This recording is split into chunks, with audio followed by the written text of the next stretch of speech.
Hey, welcome to HOWZA channel. In today's video, we will show you how to fix Windows Defender broken and won't open on Windows 11.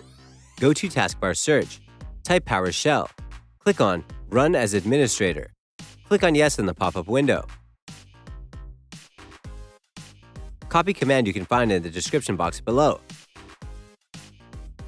Paste the command and press Enter to run.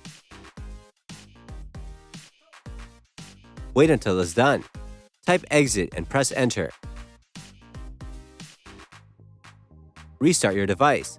We will show you another option you can use.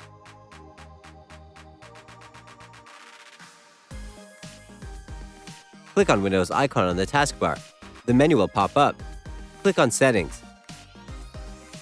Select System from the left side list. Go to Recovery. Look for Reset this PC option. Click on Reset PC. A new window will open. Choose if you want to keep or remove the files. Wait until it's done.